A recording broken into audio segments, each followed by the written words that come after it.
Hi everyone, my name is Emily and I'm the young adult librarian at the Rock Island Public Library, and today's book talk is about two titles from our Hoopla app. Now I will say I mentioned Axis 360 last week, that's where last week's titles came from, and that app is changing over to Boundless next week. So if you've downloaded the app like I have and you tried to find our library, it's not on there yet, but it should be next week. So check that out, and I'll be talking more about Boundless in the weeks to come. But today I have books you might enjoy, and this first one is Legends and Lattes. And in this book, you meet Viv, and this is her, and she's an orc, and she is somebody who spent most of her life doing various things with her sort of party of travelers, her I would say friends in some cases, in other cases they're more business associates.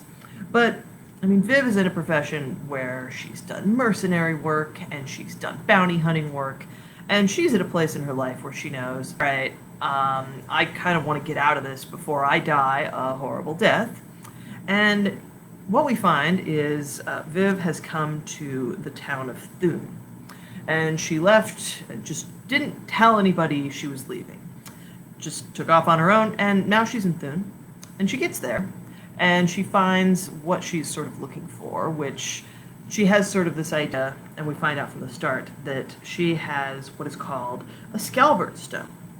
And the Scalbert Stone, the idea is, what she has found, like the words she has copied from a book. Well nigh to Thaumic line, the Scalbert Stone of fire draws the ring of fortune, aspect of heart's desire. So she thinks, okay, I'm going to basically go where this powerful magical item leads me, and I'm going to open a business. Like, this is Viv's plan as far as retirement goes. Like, yeah, traveling, battling for a living, I don't necessarily want to be that person anymore, because what Viv discovered in a town, a mainly gnomish town, and this is the prequel story at the end of this book, we find that Viv has discovered coffee. And this was in the town of Azimuth. This is kind of a more metropolitan, cosmopolitan area than Thun. Thun it's a decent port-side city, and okay, a lot of people live there, but they have tea shops and there are restaurants. There's no coffee shops. So Viv's idea is, okay, I'm going to open the first coffee shop in Thun. And she is able to buy what used to be like a livery stable, and this is a good building, good location, and this hob, his name is Cal, helps her remodel the place, and she is soon able to hire like a business partner, and this is Tandri. And the main problem Viv has with this business venture is that people in Thun don't know what coffee is. Like, they don't have it yet. The whole idea is, all right, this is a world in which, I mean, Tandri is a succubus, Viv is an orc, Cal is a hob, and their baker is this little guy. This is Thimble, and he's a ratkin. And they have, this is sort of like a D&D setting, so you have, it's as fantasy as you want it to be, essentially. And that's why Viv is able to purchase a coffee maker. Like, she is able to get a nice coffee maker that she purchased from the dwarves who have come up with this whole thing, this exciting new beverage. And Tandri is the one who's like, okay, first of all, we need to give away free samples. We need to introduce people to this and let them know that they like it, because once they like it and they've had a taste, they'll come back and pay for it. But nobody's just going to maybe come into a shop and try a thing they've never heard of. Like, that's a harder sell for most of us. Like, if you're going to buy a drink, you probably want to know that you like it, or you want to at least know how it tastes. So they sell at first, they have coffee, and I mean, they have lattes. And throughout the book, the menu gets updated, because as time passes, I mean, it becomes clear that, okay, they have some regulars, and people like coffee, exotic aroma, rich, full-bodied roast. That's half a bit. But then you have the latte, a sophisticated and creamy variation. That's one bit. And this little guy, Thimble, he is a baking genius. And Tandri is the one who agrees that, hey, probably it would be a good idea if we also sold food for people to eat with their drink. And so eventually they are selling just these incredible cinnamon rolls and these things that sort of sound like scones, but they're called thimblets. That's what they're named in this book.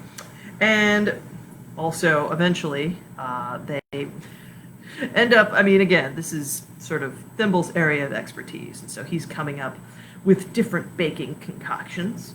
And meanwhile, Tandree's the person doing the sign, and Viv is able to teach her to use the coffee maker. And pretty soon they get somebody who comes in and plays music. Like, this is a bard who's playing songs. And hey, this seems like it's starting to go really well. This business is becoming increasingly successful. Oh yeah, midnight crescents, buttery fold over with a sinful center. That's like a chocolate croissant. And all these things, if you read or listen to this book, it's like, wow, I want to eat or drink these things immediately. Now the problem for Viv is there are still people from her past who have noticed that she's left her old life behind. And there are people in Thune who basically have the idea that, all right, so we live here and there's lots of things in this life that maybe you have to pay for that you didn't anticipate.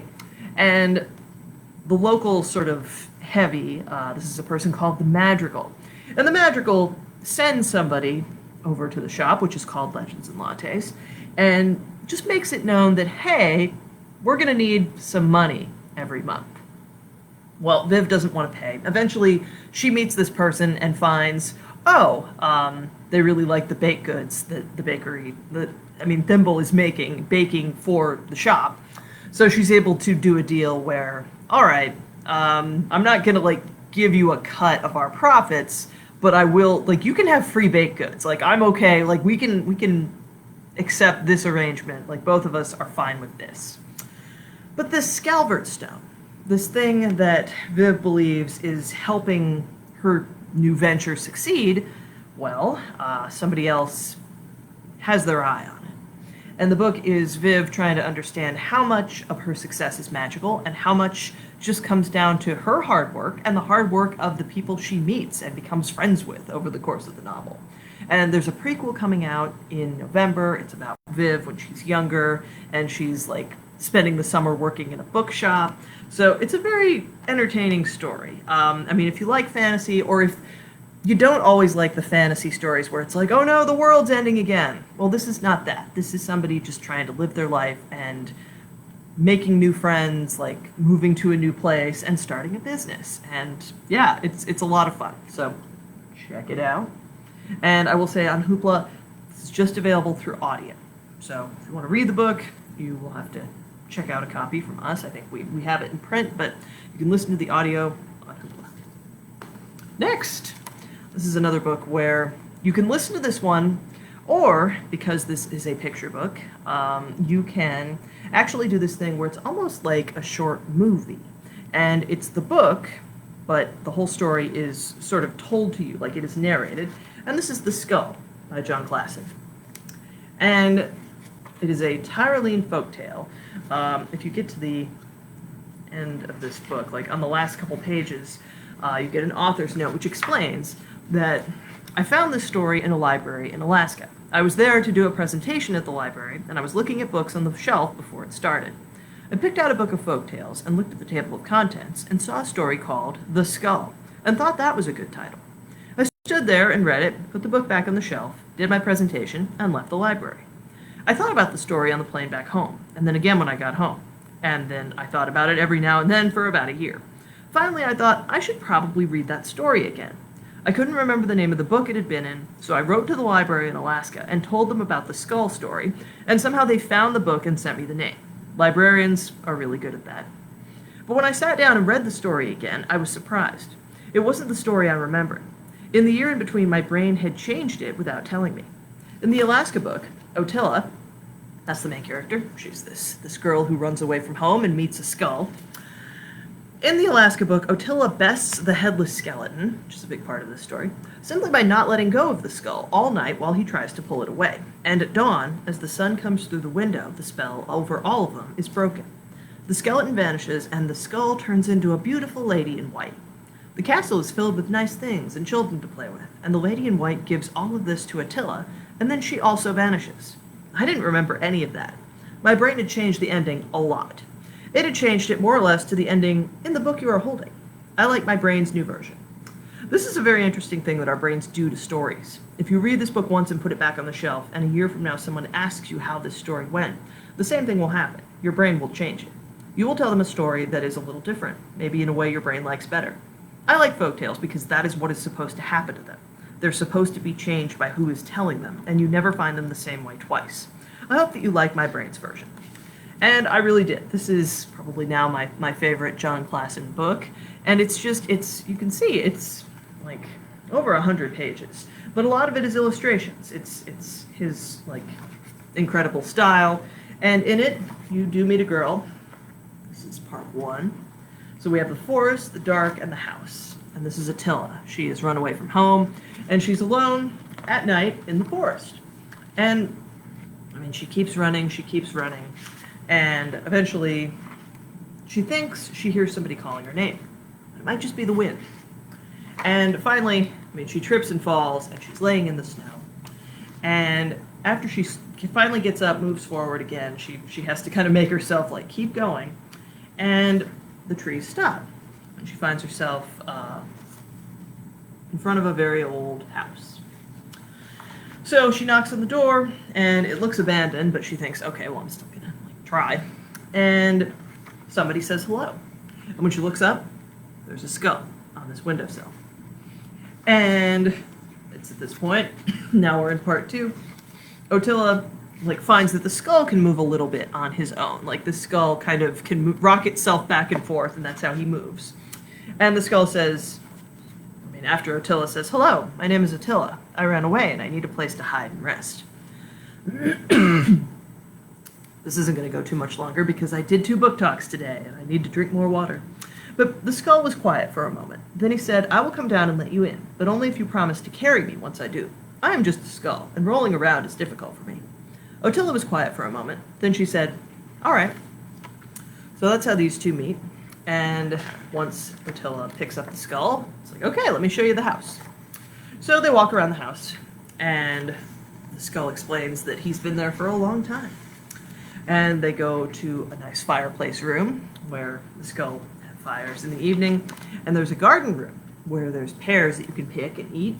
And Attila actually picks a pear and she eats some, but she also shares with the skull, even though the bite of pear, it falls right through it. But the skull says, "Ah, delicious, thank you." And then they go into a mask room, and they're just for show. You're not supposed to wear them. On the next page, these two are in the dungeon wearing masks, and this is where they see the bottomless pit. And, the skull explains, there's nobody in it now. And Attila asks, "What is this hole?" "That is a bottomless pit," said the skull. Attila threw the core of her pear into the hole and listened. It did not make a sound. And next they go up to the tower, which climbing a lot of stairs, and eventually at the top, there's not much of a barrier between the top of the tower and nothing, so the skull cautions hey, be careful. And then finally they go to the ballroom, and they put on their masks, and they dance. The way Attila does it, Attila put her mask back on. She carried the skull to the middle of the ballroom. She held him to face her. "Would you care to dance, sir?" said Attila. "Milady," said the skull. They danced and danced and danced until it got dark. And it's when it gets dark, in part 3. This is when things get stranger still, because there's not just this skull. Attila, she makes some tea, and the skull, they share this tea, again, that goes through the skull, but he's, delicious, thank you. Nice and warm, and yeah, that is tea. The skull still remembers these things, and can still talk. And the skull explains, "You can spend the night here if you want to," said the skull. "I do want to," said Attila. "There is something I should tell you," said the skull. Attila put her tea down. "There is a skeleton that comes here, to this house," said the skull. "It is a headless skeleton. It walks around the halls looking for me. When it finds me, it chases me." "Has it ever caught you?" said Attila. "No," said the skull quietly, "but I am not as fast as I used to be." Attila looked closely at the skull. "You don't want it to catch you." "No," whispered the skull, "I don't." "Will it come tonight?" said Attila. The skull looked at the fire. "It comes every night," he said. Attila looked at the fire too. "All right," she said. She kept looking at the fire, and she started to think. So I will not tell you the rest of the book, only that Attila and the skull, they go to sleep, and they're asleep upstairs when the headless skeleton arrives. And the rest of the book is Otilla's plan to get rid of this thing. So this is really, I would say, an all-ages picture book, because I quite enjoyed it as an adult, and I think kids who like creepy stuff for sure would too. It's just a fun story of this girl and this skull becoming friends, and how Otilla helps her new friend with his headless skeleton problem. So, if you like Jon Klassen, check this out. And again, the audio is available, but also sort of like the like short film presentation almost, where you see the art, and you get a narration, and sort of the images like move across the screen, or you get like a zoom in and a zoom out, and it's very neat. So, oh, also, because I can take off the dust jacket, here's the nice thing under the dust jacket, a nice image of the skull. But yeah, both of these are recent books that I very much enjoyed. I guess Legends and Lattes came out this year, the skull came out earlier this year, and both of them are on Hoopla. Again, audio forms. If you want the print versions, you will have to check them out from us. And thank you for watching. I will see you again next week.